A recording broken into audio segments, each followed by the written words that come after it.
पण जनरली आपण म्हणताना लिनक्स करतोय किंवा रेड हॅट करतोय असे शब्द आपण वापरतो. ठीक आहे.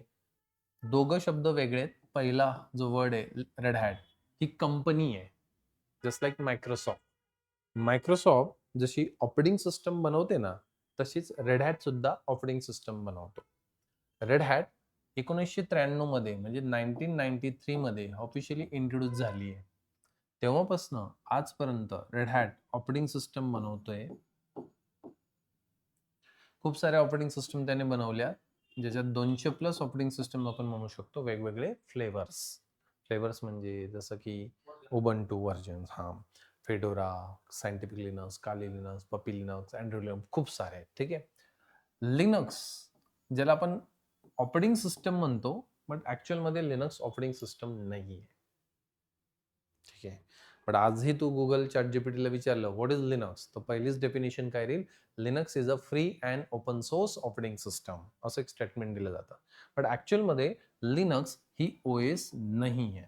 ऑपरेटिंग सिस्टम म्हटल्या तर Fedora, CentOS, Scientific Linux, Puppy Linux, Android Linux, Rocky Linux, Alma Linux ह्या ऑपरेटिंग सिस्टम्स आहेत. या ऑपरेटिंग सिस्टममध्ये किंवा RHL ज्याचा आपण कोर्स बघतोय, रेड हॅट एंटरप्राइज लिनक्स, ह्या ॲक्चुअलमध्ये ऑपरेटिंग सिस्टम्स आहेत. मग लिनक्स एक्झॅक्टली काय? लिनक्स एक कर्नल आहे. लिनक्स काय आहे? एक कर्नल, जो की ऑपरेटिंग सिस्टमचा एक कोर लेव्हल कंपोनंट असतो. आजच्या डेटला जेवढेही ऑपरेटिंग सिस्टम्स आहेत, त्या ऑपरेटिंग सिस्टममध्ये एक कोर लेव्हल कंपोनंट मतलब कोर लेव्हल एक सॉफ्टवेअर राहतं आणि त्या सॉफ्टवेअरला आपण कर्नल म्हणतो. ठीक आहे.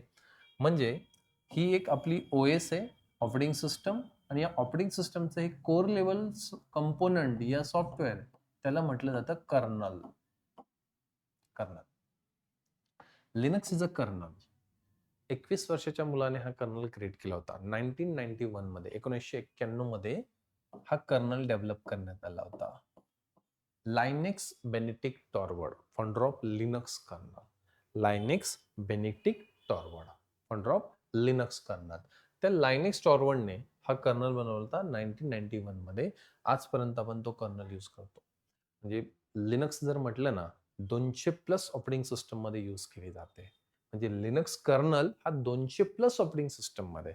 मग हा छोट्याच्या छोट्या डिव्हाइस ते मोठ्या सर्व्हर्समध्ये जरी बघितलं तर लिनक्सच यूज केले जाते. म्हणजे आपण जे गॅजेट्स यूज करतो ना, जसं स्मार्ट वॉच झालं, त्याच्यात लिनक्स आहे. अँड्रॉइड टीव्ही झाली, त्याच्यात लिनक्स आहे. माहिती नसेल तुमचे जे गेमचे आपले सॉफ्टवेअर्स असतील ते पण लिनक्स बेसच असू शकतात. ठीक आहे. किंवा मायक्रोसॉफ्ट बेस पण असू शकतात. सर्व्हरमध्ये जर बघितलं तर सर्व्हर्समध्ये 80% लिनक्स यूज केले जाते. वॉशिंग मशीन, डिशवॉशर, त्याचे जे छोटे-छोटे प्रोग्राम्स आहेत ना, ते लिनक्स बेस डिझाइन केलेले गेले. ठीक आहे. तर अशा 200 प्लस ऑपरेटिंग सिस्टममध्ये लिनक्स यूज केले जाते. ठीक आहे. मग हा एक कर्नल आहे. पण जनरली आपण लिनक्स एक open source and free operating system असं स्टेटमेंट देतो. जसं की मी म्हणतोय माझ्याकडे अँड्रॉइड फोन आहे. हा वर्ड चुकीचा आहे. अँड्रॉइड फोन नसतो. अँड्रॉइड तो ऑपरेटिंग सिस्टम आहे. फोन तो Samsungचा आहे. ठीक आहे. बट आपण त्याला रॉंग नाही म्हणत. तर तुलाही वाटलं नसेल अँड्रॉइड फोन आहे. काही बरोबर स्टेटमेंट आहे असं वाटलं. पण ॲक्चुअली ते स्टेटमेंट रॉंग आहे. बट आपण ते बरोबर कन्सिडर करतो. तसंच लिनक्स एक ऑपरेटिंग सिस्टम आहे. आपण याला रॉंग म्हणतच नाही. पण ॲक्चुअलमध्ये डीपमध्ये जर आपण बघितलं, तर लिनक्स ही ऑपरेटिंग सिस्टम नाही. लिनक्स एक ऑपरेटिंग सिस्टमचं फक्त एक पार्ट आहे आणि ज्याला आपण म्हणतो कर्नल. ठीक आहे. मग आता ऑपरेटिंग सिस्टम म्हणजे काय? हा क्वेश्चन यायला पाहिजे आपल्या माइंडमध्ये. ठीक आहे. OS ज्याला आपण शॉर्टकट काय म्हणतो? Operating system. Operating system group of applications that means operating system. Simple definition आहे. मल्टिपल ॲप्लिकेशन मिळून एक ऑपरेटिंग सिस्टम बनते. ठीक आहे. हे पण एक सॉफ्टवेअर आहे. Operating system is a software. एक सॉफ्टवेअर आहे. पण एक यूज सॉफ्टवेअर आहे आणि त्याच्यात मल्टिपल ॲप्लिकेशन्स असतात. जसं तू आता विंडोज इन्स्टॉल करशील, तर त्या विंडोजमध्ये फक्त एक थोडी सॉफ्टवेअर आहे. किती सॉफ्टवेअर्स असतात. त्याच्यात तुला कॅल्क्युलेटर मिळून जातं इनबिल्ट. ठीक आहे. त्याच्यात तुम्हाला एक नोटपॅड मिळून जातो, एक ब्राउझर मिळून जाईल. खूप सारे ॲप्लिकेशन मिळून एक सॉफ्टवेअर बनलंय आणि त्यालाच आपण म्हणतो ऑपरेटिंग सिस्टम. ठीक आहे. म्हणजे ऑपरेटिंग सिस्टम आहे याची गरज काय? ऑपरेटिंग सिस्टम नसेल तर चालणार नाही. ठीक आहे. आता माझ्याकडे एक हार्डवेअर आहे. लॅपटॉप, डेस्कटॉप तुम्ही काही म्हणू शकता. लेट्स से हा एक माझ्याकडे एक हार्डवेअर आहे. हार्डवेअर म्हणजे फिजिकल डिव्हाइस, जो सामने तुम्हाला आपल्याला दिसतो तो. ठीक आहे. तर या हार्डवेअर मध्ये जर मी ओएस टाकलीच नाही, म्हणजे या लॅपटॉप मध्ये मी जर ऑपरेटिंग सिस्टम इन्स्टॉल केलीच नाही, तर आपण युजर याच्याबरोबर बोलू शकतो का? कम्युनिकेशन करू शकतो? होणारच नाही. मग ऑपरेटिंग सिस्टमचा मेन पर्पज काय? युजर आणि हा हार्डवेअर या दोघांमध्ये कम्युनिकेशन ऑपरेटिंग सिस्टम करून देते. आज कोणताही डिव्हाइस म्हटला, त्या डिव्हाइसमध्ये जर ऑपरेटिंग सिस्टमच नाहीये, तर आपण युजर त्या डिव्हाइस बरोबर कम्युनिकेशन करूच शकत नाही. जसं एटीएम मशीन समोर आहे आणि मी त्याला ओरडून सांगतोय, बाबा ₹500 काढून दे. तो काढून देईल का आपल्याला? नाही. त्याला आपल्याला ₹500 काढून द्यायचे असेल, तर आपल्याला सॉफ्टवेअर थ्रू कमांड द्यावा लागेल आणि मग तो ₹500 तो तुम्हाला काढून देईल. ठीक आहे. तर तसंच आपण युजर्स असतो. युजर मतलब यूज करने वाला. ठीक आहे. मतलब आपण. तर युजर हा हार्डवेअरशी कम्युनिकेशन करण्यासाठी एक ऑपरेटिंग सिस्टमला यूज करतो. ठीक आहे. तो ऑपरेटिंग सिस्टम थ्रू आपण त्या हार्डवेअर बरोबर कम्युनिकेशन करतो. तर या ऑपरेटिंग सिस्टमला 2 टाइपमध्ये डिव्हाईड केले गेले. Operating system user and hardware मध्ये कम्युनिकेशन करण्यासाठी. ठीक आहे. एक असते क्लायंट ऑपरेटिंग सिस्टम आणि एक असते सर्व्हर ऑपरेटिंग सिस्टम. सर्व्हर आणि क्लायंट अशा 2 टाईपच्या ओएस असतात. आपण जी लॅपटॉप, डेस्कटॉप, मोबाईलमध्ये यूज करतो ती क्लायंट ऑपरेटिंग सिस्टम आहे. जसं विंडोजचं एक्झाम्पल म्हटलं तर विंडोज 10, विंडोज 11 जे आपण यूज करतो ते क्लायंट ऑपरेटिंग सिस्टम्स आहेत. प्रोडक्शन लेव्हलमध्ये जर बघितलं सुपर कॉम्प्युटर्समध्ये, सर्व्हर कॉम्प्युटर्समध्ये जी ओएस यूज केली जाते त्याला आपण लिनक्स फ्लेवर्स असतात. खूप सारे फ्लेवर्स असतात. उबंटू यूज करू शकतात, CentOS, Alma Linux, Kali Linux, ठीक आहे, या फिर आरिचल. तर हे सारे प्रोडक्ट्स तुम्ही यूज करू शकतात आणि मोस्टली लिनक्स 80% यूज केली जाते सर्व्हरला. ठीक आहे. 80% यूज सर्व्हरला लिनक्स यूज केली जाते. आज Facebook, Amazon, Google हे जर आपण बघितलं, याच्यात जी ऑपरेटिंग सिस्टम सगळ्यात जास्त यूज केली जाते ती लिनक्स आहे. YouTube लिनक्सवर चालू आहे. Gmail लिनक्सवर चालू आहे. Amazon जे आपण शॉपिंग करतो ते लिनक्स बेस चालू आहे. ठीक आहे. तर सर्व्हर ऑपरेटिंग सिस्टम आणि क्लायंट ऑपरेटिंग सिस्टम अशा 2 टाइपच्या ऑपरेटिंग सिस्टम असतात. अशा 2 टाइपच्या का बनवल्या? बिकॉज कॉम्प्युटर 2 टाइपमध्ये असतात. एक पर्सनल कॉम्प्युटर आणि एक सुपर कॉम्प्युटर. सुपर कॉम्प्युटर म्हणजे आपले सर्व्हर कॉम्प्युटर्स आले. ठीक आहे. आणि पर्सनल कॉम्प्युटर म्हणजे आपला लॅपटॉप आणि डेस्कटॉप आला. सुपर कॉम्प्युटर्समध्ये जर म्हटलं तर 3 टाइपचे सर्व्हर्स असतात. ठीक आहे. एक असतो तुमचा रॅक सर्व्हर. रॅक्स असतात आणि रॅकमध्ये फिट केले जातात. ठीक आहे. रॅक सर्व्हर असे सर्व्हर्स फिट केले जातात. देन दुसरा असतो ब्लेड सर्व्हर, जो की रॅक सर्व्हरपेक्षा परफॉर्मन्सला बेस्ट असतो. आणि तिसरा असतो टॉवर सर्व्हर. टॉवर सर्व्हर सगळ्यात शक्तिशाली कॉम्प्युटर आहे. आज डेटा सेंटर्समध्ये जर बघितलं तर टॉवर सर्व्हर्स मोस्टली असतात किंवा नासा, इस्रो त्यांच्याकडे टॉवर सर्व्हर जे असतात. ठीक आहे. तर टॉवर सर्व्हर म्हणजे सगळ्यात शक्तिशाली कॉम्प्युटर टॉवर सर्व्हर. ठीक आहे. मग त्या सर्व्हरसाठी जी ऑपरेटिंग सिस्टम आपण वापरतो ती सर्व्हर ऑपरेटिंग सिस्टम आहे. सर्व्हरचं काम सर्व्हिस देणं असतं आणि क्लायंटचं काम त्या सर्व्हिसला ॲक्सेस करणं असतं. ठीक आहे. गिव्ह अँड टेकचं काम चालू आहे. म्हणजे सर्व्हरचं काम सर्व्हिस द्यायचं असतं. जसं की Gmail आपल्याला एक सर्व्हिस देतो, मेल ट्रान्सफर करू शकतो त्याच्या थ्रू किंवा YouTube आपल्याला एक सर्व्हिस देतो, व्हिडिओ कंटेंट आपल्याला देतो, इन्फॉर्मेशन आपल्याला प्रोव्हाईड करतो. Gmail आपल्याला Google आपल्याला एक सर्व्हिस देतो, ज्याच्यातून आपण इन्फॉर्मेशन गॅदर करू शकतो. म्हणजे सर्व्हर सर्व्हिस प्रोव्हाईड करतो आणि क्लायंट त्या सर्व्हिसला ॲक्सेस करतो. हा सर्व्हर आहे ज्याच्याकडे डेटा स्टोअर आहे आणि एक क्लायंट आहे जो त्या सर्व्हरला रिक्वेस्ट करतो की मला ही इन्फॉर्मेशन पाहिजे, हा डेटा पाहिजे आणि त्या अकॉर्डिंग सर्व्हर काय करतो, त्या रिक्वेस्टला रिस्पॉन्ड करतो. ठीक आहे. म्हणजे गिव्ह अँड टेकचं काम दोघांमध्ये चालू आहे. मग ही जी इथे ओएस आहे ती लिनक्स आहे. क्लायंटवर पण तुम्ही इन्स्टॉल करू शकता, बट ॲक्च्युअलमध्ये लिनक्स जी असते ही सुपर कॉम्प्युटर्समध्ये यूज केली जाते आणि त्याचा हा आपला कोर्स आहे आणि हा कोर्स डिझाईन केला आहे रेड हॅटने. रेड हॅट एक US कंपनी आहे. 1993 मध्ये रेड हॅटने ऑफिशियली इंट्रोड्यूस केल्यात ऑपरेटिंग सिस्टम. ठीक आहे. मग रेड हॅटने हा कोर्स डिझाईन केलाय 2 पार्टमध्ये. ठीक आहे. हालाकी मल्टिपल सर्टिफिकेशनचं रेड हॅटला, बट बिगिनर्स लेवलला जी एक्झाम असते, बिगिनर्स लेवलला जो ट्रेनिंग रेड हॅटने प्रोव्हाइड केलाय तो आहे RHCSA, red hat certified system administrator म्हणून. ही पहिली एक्झाम किंवा पहिला कोर्स बिगिनर्ससाठी. याच्यात बेसिक टू ॲडव्हान्समध्ये आपण शिकणार आहोत. याच्यात आपल्याला 2 बुक्स शिकायचे असतात. SA1 म्हणून पहिलं बुक आहे, ज्याचा कोड आहे RH124 आणि दुसरं आहे SA2 सिस्टम ॲडमिनिस्ट्रेटर 2 ज्याचा कोड आहे RH134 असे. ठीक आहे. तसे 2 बुकचा हा कोर्स आहे Red hat certified system administrator. दुसरा जो कोर्स आहे किंवा दुसरे जे सर्टिफिकेशन एक्झाम तुम्ही म्हणू शकतात, RSC म्हणून असते. याच्यात तुम्हाला SA3 असतो, सिस्टम ॲडमिनिस्ट्रेटर 3, ज्याचा बुकचा कोड आहे RH294. असे 3 बुकचा हा रेड हॅटचा स्टार्टिंगचा कोर्स आहे. हालांकी याच्यानंतरही खूप सारे एक्झाम्स आहेत, खूप सारे कोर्सेस आहेत खाली रेड हॅटचे. ठीक आहे. आपण हे पहिल्या लेवलचे कोर्सेस करतोय. त्याच्यानंतर मग क्लाउड कम्प्युटिंग येतं. क्लाउड कम्प्युटिंग वगैरे पुढचा. हालांकी तो रेड हॅटचा कोर्स नाही, तो रेड हॅटचा पुढचा कोर्स आहे. ठीक आहे. क्लाउड कम्प्युटिंग वगैरे जर डिस्कस केलं तर. ठीक आहे. सुरुवातीला आपण हा कोर्स घेणार आहोत. जवळजवळ 1.5 ते 2 महिन्याचा कोर्स असणार आहे. सिलेबस RHL 10 मध्ये होणार आहे. RHL मतलब रेड हॅट एंटरप्राइज लिनक्स 10 याच्यात तुमचं ट्रेनिंग कंप्लीट होणार आहे. ठीक आहे. लेटेस्ट व्हर्जन आहे RHL व्हर्जन 10. आधी RHL व्हर्जन 9 होतं, त्याच्या आधी 8 होतं. ठीक आहे. Red Hat Enterprise Linux operating सिस्टमचं नाव आहे आणि हे व्हर्जन आहे 10.0, 10.1 असे व्हर्जन्स असतात, रिलीज असतात. ठीक आहे. आता या कोर्स केल्यानंतर तुमचा जॉब रोल काय असतो? हा कोर्स केल्यानंतर तुम्हाला IT कंपनीमध्ये टेक्निकल सपोर्ट इंजिनियर म्हणून जॉब्स असतात. लिनक्स सपोर्ट इंजिनियर म्हणून जॉब्स असतात. तुम्ही सिस्टम ॲडमिन बनवू शकता. सिस्टम ॲडमिन म्हणजे मेन व्यक्ती असतो कंपनीतला, ज्याच्यात तुमच्या अंडर काही मुलं असतात आणि तुम्ही त्याचे हेड असतात, बॉस असतात. ठीक आहे.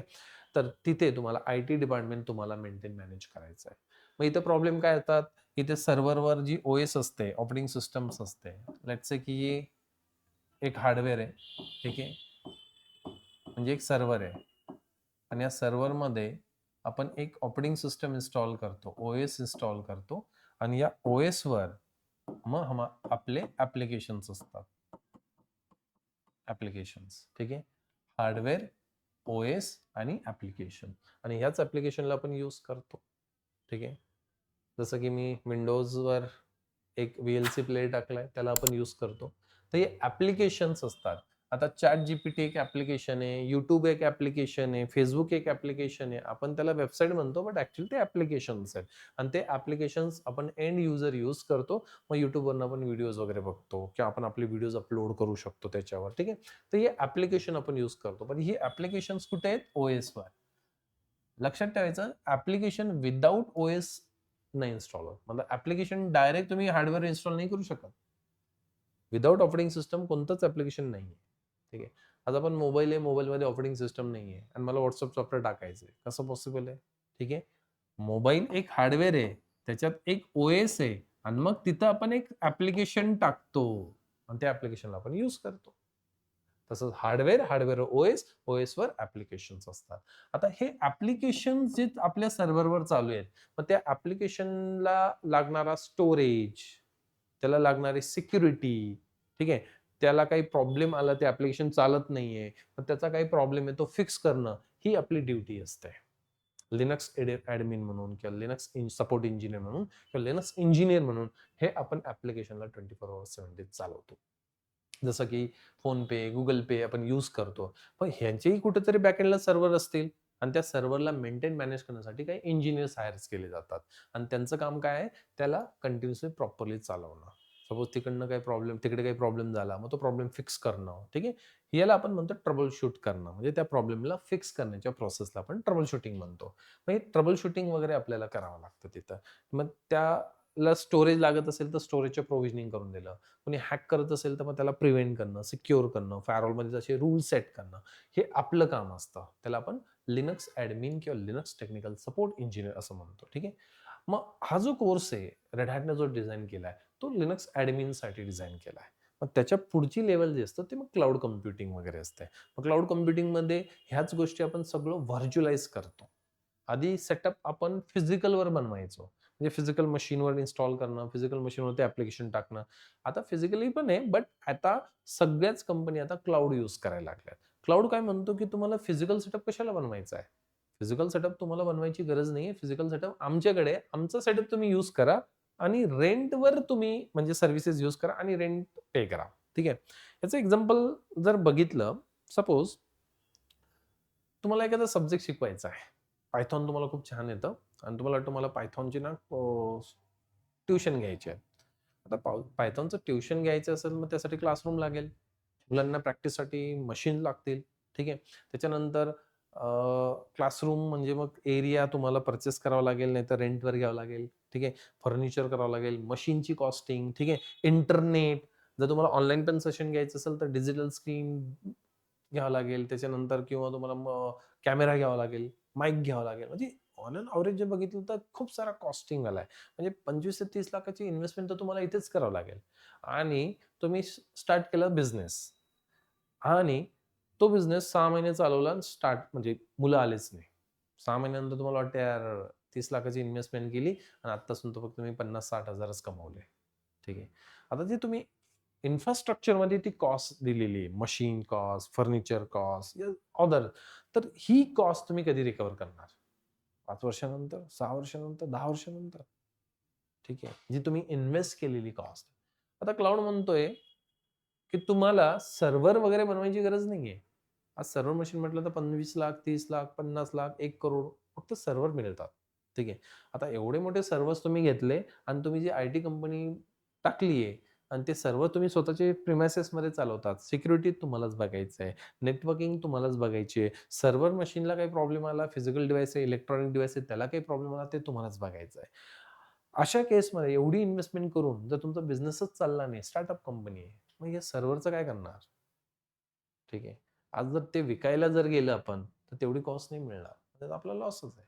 तसंच जर क्लासरूममध्ये तुम्ही इन्व्हेस्टमेंट केली आहे, ती विकायला काढली, तर तुम्हाला थोडी तेवढी अमाउंट मिळणार आहे, जेवढी आपण इन्व्हेस्ट केली. ठीक आहे. आता हा लॉस झाला. म्हणून क्लाउड म्हणतोय, की तुम्हाला हे फिजिकल सेटअप बनवायची गरज नाहीये. तुमच्या प्रिमाइसेसमध्ये तुमचे सर्व्हर नसतील. आम्ही आमच्या डेटा सेंटर्समध्ये सर्व्हर बनवून ठेवलेत. बस तुम्हाला काय करायचंय? सर्व्हिस ॲक्सेस करायची. तुम्ही आमचे रिसोर्सेस यूज करणार आणि त्याच्या बदल्यात आम्ही रेंट पे करणार. आता मी तुम्हाला ऑफर दिली, तर तुम्हाला क्लास चालवायचा आहे ना, तर मग तुम्ही इन्व्हेस्टमेंट करू नका. ही इन्व्हेस्टमेंट मी ऑलरेडी करून ठेवली आहे. ठीक आहे. तुम्हाला फक्त यायचं सेशन डिलिव्हर करायचं आहे. तुमचं जे लेक्चर असेल 1 तास, 2 तास ते डिलिव्हर करायचं. मार्कर पण घेऊन नाही यायचा. सगळं माझं असेल. फॅन माझा, एसी माझा, कॅमेरा माझा, सिस्टम माझे, चेअर माझे, फर्निचर माझं. सगळे रिसोर्सेस तुम्ही यूज करू शकतात आणि मी म्हटलं, की तुम्ही फक्त ₹5,000 द्या महिन्याला मला. जे माझे रिसोर्सेस तुम्ही यूज करताय. जे तुम्ही 30-40 लाखाची इन्व्हेस्टमेंट क्लास टाकण्यासाठी करत होता, ती करायची गरज नाहीये. बस तुम्हाला काय करायचं मंथली तेवढं पे करायचं. आता सपोज तुमच्याकडे स्टुडंट आलेच नाही 2 महिने, 3 महिने. मी तुमच्याकडनं रेंट घेतच नाही बिकॉज तुम्ही रिसोर्सेस माझे युजच करत नाहीये. ठीक आहे. हां, 6 महिन्यानंतर तुम्ही परत आले आणि म्हणता, की "सर मला अजून 1 महिना बॅच पाहिजे, म्हणजे बॅच कंडक्ट करायची आहे. मला लॅब ॲक्सेस पाहिजे." मग मी तुम्हाला लॅब अवेलेबल करून दिली. सगळे डिव्हाइसेस माझे आहेत, सगळे रिसोर्सेस माझे आहेत. तुम्ही त्या रिसोर्सेसला फक्त काय करताय, यूज करताय आणि त्याच्या बदल्यात मला तुम्ही रेंट पे करताय. ठीक आहे. क्लाउड बी सेम असं म्हणतोय. तुम्हाला इन्फ्रास्ट्रक्चर बनवायची गरज नाहीये. तुम्हाला लॅन केबल, इंटरनेट वगैरे नाही. फक्त तुमच्या लॅपटॉप, डेस्कटॉप, मोबाईलवरनंही तुम्ही माझ्या सर्व्हिसेस ॲक्सेस करू शकतात. तिकडनं क्रिएट करू शकतात, डिलीट करू शकतात, ॲक्सेस करू शकतात. ठीक आहे. पूर्ण इन्फ्रास्ट्रक्चर माझ्या डेटा सेंटरवर राहील. तुम्हाला फक्त वाया इंटरनेट घेतो ते ॲक्सेस करायचे. ठीक आहे. जेव्हा वाटलं तेव्हा बंद करायचं, बंद करून टाका. मंथली पे करा. आधीही पे करू नका. यूज करा, पे करा. जसं आपण लाईट बिल आपल्याला कधी मंथली येतं. म्हणजे आपण अ, त्याला यूज करतो. मग आपले जे पण युनिट झाले त्या हिशोबाने आपल्याला मंथली काय करायचे त्याला पे करायचंय. तसंच क्लाउड सर्व्हिसेस हे आधी तुम्ही यूज करा, नंतर पे करा. या हिशोबाने. जेवढं तुम्ही यूज केलं तेवढं तुम्हाला पेमेंट करायचं आहे. ठीक आहे. तशी ती कन्सेप्ट आहे क्लाउड. मग क्लाउड इंजिनिअर्स लागतात. बिकॉज आजच्या कंपन्या ज्या आहेत ना, स्टार्टअप कंपन्या सगळ्या क्लाउडवर चालल्या आहेत. फिजिकल सेटअप कोणी इन्व्हेस्टमेंट करत नाही. ठीक आहे. म्हणून क्लाउडवर यूज करा. 6 महिने, 3 महिने वापरायचे, 2 वर्ष वापरायचे वापरा. नंतर नको असेल तर डिलीट करून टाका. तुम्हाला रेंट नंतर पे करायचे नाही. रिसोर्सेस तुमचे अटकवायचे नाही. तर क्लाउडने सेटअप बनवून ठेवला मग त्यात केसमध्ये क्लाउड इंजिनिअर म्हणून तुम्हाला जॉब असतो किंवा क्लाउड ॲडमिन म्हणून तुम्हाला जॉब असतो. आता क्लाउड तर डायरेक्ट आपण नाही करू शकत बिकॉज क्लाउडसाठी बॅकएंडला ऑपरेटिंग सिस्टमचं नॉलेज पाहिजे. ठीक आहे.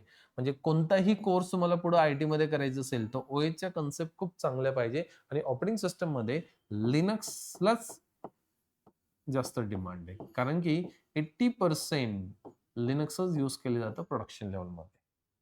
विंडोज पण आहे, बट सगळ्यात जास्त जे सर्व्हरची गोष्ट करतोय, मी क्लायंटची नाही. म्हणजे क्लायंटवर बघितलं तर विंडोजच पडलंय. आपल्याकडे 2 लॅपटॉप असेल, दोघांमध्ये विंडोजच आहे. ठीक आहे. आज बँकिंग सेक्टरमध्ये गेले जे लोक काम करतात, जे एम्प्लॉईज असतात काम करतात, ते विंडोज वापरतात. ठीक आहे. हा, बट त्याच्या बॅकएंडला जो सर्व्हर आहे तो लिनक्स आहे. बँकिंग सेक्टरमध्ये सगळे लिनक्स आहे. डिफेन्स सेक्टरमध्ये लिनक्स आहे. रेल्वे सेक्टरमध्ये लिनक्स आहे. खूप सारे गव्हर्नमेंटचे प्रोजेक्ट जे आहेत, आयटीचे आहेत, ते सगळे लिनक्स बेस चालू आहे. नासा, इस्रो सगळे लिनक्स यूज करतात. ठीक आहे. बिकॉज ती एक safe and secure operating system आहे. व्हायरसचं इन्फेक्शन नाच्या बरोबर, म्हणजे होतच नाही असं नाही, आहेत बट खूप कमी आहे. विंडोजमध्ये आपल्याला माहिती आहे व्हायरस खूप जास्त प्रमाणात आहे. ठीक आहे. तर लिनक्स एक सिक्युअर ऑपरेटिंग सिस्टम आहे, व्हायरस प्रूफ ऑपरेटिंग सिस्टम आहे, क्रॅश प्रूफ ऑपरेटिंग सिस्टम आहे. दॅट्स वाय सगळ्यात जास्त हिला पॉप्युलरिटी किंवा हिला सगळ्यात जास्त यूज केली जाते. म्हणून आपण जो कोर्स करतोय तो लिनक्सचा कोर्स करतोय, आणि लिनक्स ऑपरेटिंग सिस्टमच पुढे डॉकर, कुबरनेटिस जे पण तू डेव्हऑपचे पुढचे कोर्स करशील त्याच्यात बॅकएंडला ऑपरेटिंग सिस्टम लिनक्सचा यूज केली जाते. ठीक आहे. तर लिनक्स ॲडमिन, लिनक्स नंतर मग तुम्हाला पुढचा जो पाथ असतो तो क्लाउड ॲडमिनचा असतो. आता क्लाउड ॲडमिन झाल्यानंतर तुम्हाला अजून जर पुढे जायचं असेल तर मग तुम्ही कंटेनरायझेशन मध्ये जाऊ शकता. बिकॉज आता व्हर्च्युअलायझेशन आणि क्लाउडचंही एक लेवल पुढं आता आलंय.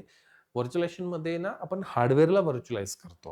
म्हणजे एकाच मशीनवर आपण मल्टिपल ऑपरेटिंग सिस्टम इन्स्टॉल करतो. एक मशीन आहे आणि त्याच्यावर तुम्ही एक सॉफ्टवेअर टाकतात, VMware, ओरॅकल वगैरे, आणि त्याच्यात तुम्ही मल्टिपल ऑपरेटिंग सिस्टम टाकू शकतात. त्याला आपण हार्डवेअर व्हर्च्युअलायझेशन म्हणतो. आता ना सॉफ्टवेअर व्हर्च्युअलायझेशन आले कन्सेप्ट. सॉफ्टवेअर व्हर्च्युअलायझेशन म्हणजे काय? आता जसं एक्झाम्पल म्हणून जर म्हटलं तर आपल्या मोबाईलमध्ये एकच ॲप्लिकेशन चालतं. WhatsApp सॉफ्टवेअर टाकलं तुम्ही, एक ॲप्लिकेशन टाकलं, परत WhatsApp टाका बरं. नाही होणार. एक ॲप्लिकेशन एकदा जर इन्स्टॉल केलं, तर तेच ॲप्लिकेशन आपण टाकू नाही शकत. किंवा Windowsमध्ये तुमच्याकडे ऑलरेडी Firefox इन्स्टॉल आहे आणि मी म्हटलं अजून एक Firefox इन्स्टॉल कर, नाही होत. तो एक तर अपडेटला जाईल, हे काय एक्झिस्टिंग सॉफ्टवेअर आहे, नाहीतर तो ऑलरेडी इन्स्टॉल सांगून देईल.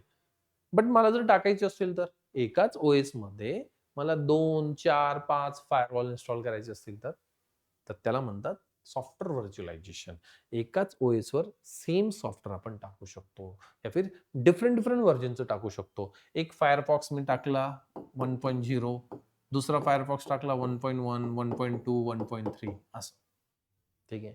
आज जर मी टाकायला गेलो 1.0 तो ऑलरेडी आहे आणि 1.1 मी डाउनलोड केला, तर तो काय करतो, याला रिप्लेस करून टाकतो, अपडेट करून टाकतो. ठीक आहे. बट मला हे 1, 2, 3, 4 4 फायरफॉक्स जे डिफरंट डिफरंट या सेम व्हर्जनचे जरी असतील, ते व्हर्च्युअलाइज करून टाकतो. त्याला कंटेनरायझेशन म्हटलं गेलं आहे. आणि डॉकर कंटेनरायझेशन टूल डॉकर थ्रू आपण करू शकतो, किंवा रेड हॅटचं पॉडमॅन म्हणून आहे, त्याच्याने पण तुम्ही करू शकता. मग तो पुढची लेवल असते. क्लाउड नंतर मग तुम्ही त्या लेवलकडे जाऊ शकतात. डॉकर, आणि मग डॉकरमध्ये काही लिमिटेशन्स असतात. स्मॉल सेटअपमध्ये ठीक आहे, डॉकर तुम्ही यूज करता.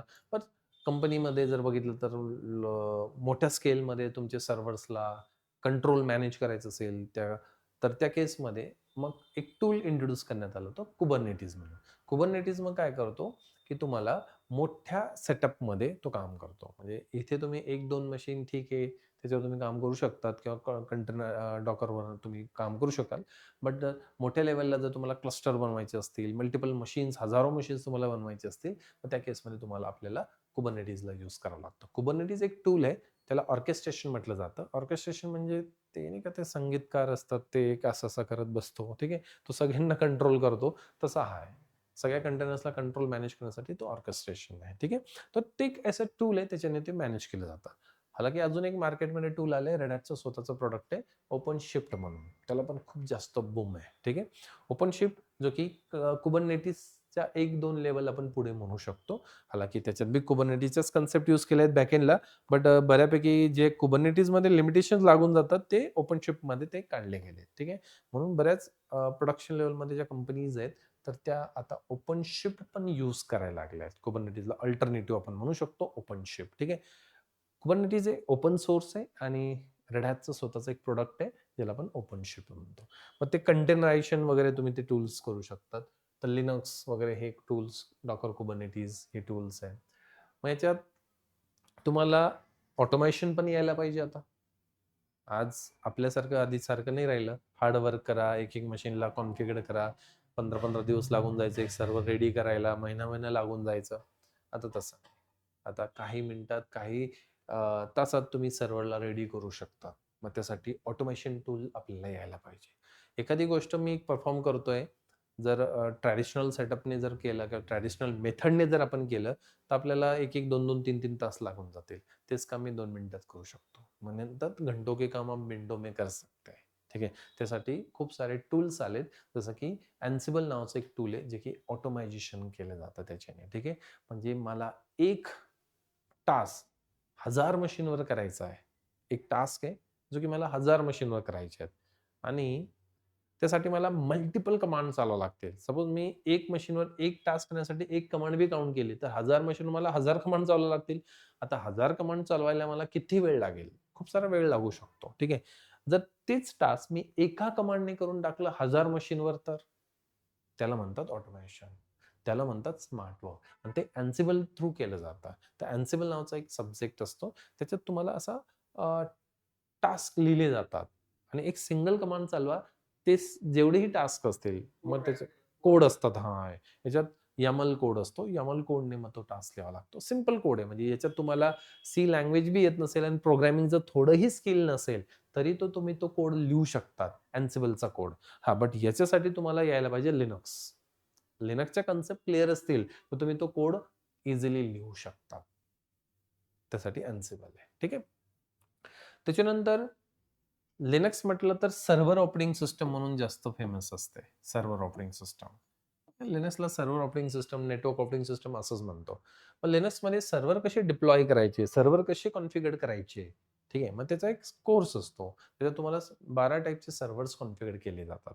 हालांकी 12 सर्व्हर्स आहेत असं नाही, खूप सारे सर्व्हर्स आहेत. बट जे मेन सर्व्हर्स बिगिनर्स लेव्हलला असतात, ते 12 टाइपचे सर्व्हर्स आहेत, जे की त्याच्यात कव्हर केले जातात. जसं की DNS सर्व्हर कसा कॉन्फिगर केला जातो, DHCP सर्व्हर कसा कॉन्फिगर केला जातो, FTP server through download upload कसा येतो, सर्व्हर कसा बनवायचा, DHCP सर्व्हर NTP सर्व्हर कसा कॉन्फिगर करायचा, ठीक आहे. असे सर्व्हर्स असतात.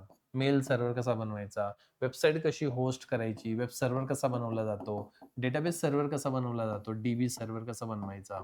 तर हे सगळे सर्व्हर्स त्या सर्व्हर कॉन्फिगरेशन्समध्ये होतात. सर्व्हर त्याच्यात सगळ्यात इम्पोर्टंट तर मी म्हणतो सर्व्हर कॉन्फिगरेशन्सच पाहिजे. हां, म्हणजे तेच सर्व्हर्स DNS, DHCP या सर्व्हिसेस जे असतात, मग त्याला डिप्लॉय करावं लागतं ना एखाद्या सर्व्हरला. मग आता सपोज मी HTTP नावाची सर्व्हिस एका सर्व्हरवर टाकली, तर मग आपण काय म्हणतो हा वेब सर्व्हर आहे. असं, ठीक आहे. याच्यावर मी SMTP सर्व्हिस टाकली, SMTP ॲक्चुअली सर्व्हिस SMTP, पण आपण म्हणतो हा मेल सर्व्हर आहे असं. मग मी याच्यावर एक डेटाबेस इन्स्टॉल केला MariaDB सपोज, तो MariaDB किंवा MySQL. आपण म्हणतो हा DB सर्व्हर आहे. ठीक आहे? असं आहे. हां. त्याच्यानंतर जेनकीज आहे, जे की तुम्हाला CI/CD पाईपलाईनमध्ये तुम्हाला तुमचा टास्क डिफाईन करायचा असेल तर त्यासाठी आहे. व्हर्जन कंट्रोल म्हणून तुम्ही यूज करता. Git आहे, GitHub जे की एक रेपॉझिटरी असेल, तुमचे कोड, तुमचे प्रोग्राम्स तुम्ही तिथे स्टोअर करू शकता. तुमचे प्रोजेक्ट्स तिथे तुम्ही स्टोअर करू शकता. सेंट्रलाइज्ड राहते. ठीक आहे. आधी आपण कुठेतरी लोकल सिस्टमवर स्टोअर करायचो. ती फाईल कधी कुठं गेली, विसरून गेलो. आता सगळ्यात कोड तुमचा डेटा वगैरे जो पण असेल, जो पण तुमचा प्रोजेक्ट असेल, तुम्ही एक सेंट्रल लोकेशनला स्टोअर करा. जेव्हा पाहिजे तेव्हा तुम्ही त्याला कॉल करू शकता. तर या अकॉर्डिंग. आता सर्व्हर तुम्ही कॉन्फिगर करता, तर सर्व्हर कॉन्फिगर करण्यासाठी तुम्हाला मॉनिटरिंग टूल लागणारच आहे. बघा, एक सर्व्हर डिप्लॉय केला ना, तर सर्व्हर डिप्लॉय करून टाकला. बट नंतर जे मेन ॲक्टिव्हिटीज असते ना, सर्व्हर मॉनिटरिंग असते. जर तुम्ही सर्व्हरकडे बघितलंच नाही, मॉनिटरिंग केलीच नाही, सर्व्हिस कधीची डाऊन आहे तुम्हाला माहितीच नाही, 2 महिन्यानंतर कळलं यार वेबसाईट डाऊन आहे आपली. ठीक आहे. 2 महिन्यापर्यंत आपलं सर्व्हिस ॲप्लिकेशन क्लायंटला मिळालंच नाही, व्हिजिबल होतच नाही. म्हणून सर्व्हर मॉनिटरिंग खूप इम्पॉर्टंट असते. नाहीतर तुमचा मेल सर्व्हर तुम्ही कॉन्फिगर करून ठेवला आणि मेल सर्व्हिसेस डाऊन झाली आहे. 2 दिवसापासून मेल सर्व्हिस डाऊन आहे तुम्हाला माहितीच नाही, कारण की तुम्ही मॉनिटरिंग करतच नाहीये. मग असे अलर्ट्स, असे मेसेज किंवा मग असं मॉनिटरिंग करणं फार इम्पॉर्टंट असतं. किंवा कोण आलं, कोण गेलं हे बघावं लागतं. सर्व्हरकडे कोण क्लायंट येतं, कोण बाहेर जातं ते चेक करावं लागतं. मग त्यासाठी तुम्हाला मॉनिटरिंग टूल्स यूज करावं लागतात. खूप सारे टूल्स असतात. कोणी Nagios यूज करतं, कोणी Grafana यूज करतं. खूप सारे टूल्स असतात ज्याच्याने तुम्ही सर्व्हर मॉनिटरिंग करू शकता. नेटवर्क मॉनिटरिंगसाठी Wireshark नावाचे टूल्स असतात. तर त्याच्याने आपण मॉनिटरिंग करू शकतो. म्हणजे हे जे सगळे जे सब्जेक्ट्स आहेत, हे टोटल जवळ-जवळ 8 ते 10 सब्जेक्ट्स आहेत, जे की तुम्हाला DevOpsमध्ये शिकवले जातात. DevOpsचा पूर्ण 6 महिन्याचा कोर्स आहे. त्याच्यात हे कव्हर केलं जातं. DevOps, development and operation. याच्यात देव म्हणजे डेव्हलपमेंट आणि ओप म्हणजे ऑपरेशन. ही मेथड आहे फक्त काम करण्याची. DevOps खरंच म्हटलं कोर्स नाहीये. ते आम्ही दिलेले नाव आहे DevOps म्हणजे DevOps कोर्स, DevOps मॉड्यूल ठीक आहे. आणि या DevOps मॉड्यूलमध्ये तुम्हाला लिनक्स टू सगळे कोर्सेस येतात. म्हणजे मी तुम्हाला बोललो लिनक्स येतं, Ansible येतं, ऑटोमेशन टूल यायला पाहिजे. तुम्हाला क्लाउड कम्प्युटिंग यायला पाहिजे. कोणतीही क्लाउड कम्प्युटिंग यायला पाहिजे. त्याच्यानंतर तुम्हाला डॉकर कंटेनरायझेशन यायला पाहिजे. मग त्याला मोठ्या लेव्हलला तुम्हाला कंटेनर्सला म्हणजे व्हीएम्स असतात छोटे-छोटे त्याला मॅनेज करण्यासाठी Kubernetes ऑर्केस्ट्रेशन यायला पाहिजे. तुम्हाला Git यायला पाहिजे जे की रिपॉझिटरी आहे. त्याच्यानंतर तुम्हाला CI/CD पाईपलाईनमध्ये तुम्हाला टास्क मेन्शन करण्यासाठी Jenkins तुम्ही यूज करू शकता. ते यायला पाहिजे. मॉनिटरिंग टूल यायला पाहिजे. Terraform जो असतो एक कोर्स आहे त्याच्यात तुम्हाला क्लाउडमध्ये आपण सगळं ग्राफिकली करतो. ते तुम्हाला कमांड लाईन करावं लागतं. मग त्याचे कोड लिहावे लागतात. कोड रन केला क्लाउडमध्ये तुमचा मशीन क्रिएट होऊन जाईल, सर्व्हिस क्रिएट होऊन जाईल, डिलीट होऊन जाईल. त्यासाठी Terraform म्हणून कोर्स असतो. ठीक आहे. तर हे सारे 8 ते 10 सब्जेक्ट्स मिळून तुमचा DevOps होतो. ठीक आहे. तर DevOps म्हणजे काय? हे 10 टेक्नॉलॉजी तुम्हाला येतात. मग तुम्ही झाले DevOps इंजिनिअर जे की आजच्या डेटला सगळ्यात पॉप्युलर किंवा सगळ्यात डिमांडिंग जे आहे तो DevOps इंजिनिअर आहे. ठीक आहे. DevOps इंजिनिअर मग हा पूर्ण कोर्स जर तुम्हाला प्रॉपर डिटेलमध्ये करायचा असेल तर तो 6 महिन्यामध्ये जातो. 6 मंथचा तो कोर्स असतो. 6 महिन्याचा हा कोर्स. ठीक आहे. मग याच्यात तुम्हाला 0 पासून मग तुम्हाला पूर्ण DevOps पर्यंत घेतलं जातं. मग 0 पासून म्हणजे OS पासून सुरुवात होते. मग Linux पासून तुमची ही सुरुवात होत असते. ठीक आहे. तर या अकॉर्डिंग पूर्ण तो DevOpsचा कोर्स आहे. कोणी डायरेक्ट करतं, कोणी 2 पार्टमध्ये करतो. मॉड्यूल 1 म्हणजे अर्धा Linux cloud computing Ansible server. ठीक आहे. त्याच्यानंतर Docker, Kubernetes, Git, Terraform किंवा मग Jenkins आणि मॉनिटरिंग पुढच्या पार्टमध्ये असंही करू शकतो.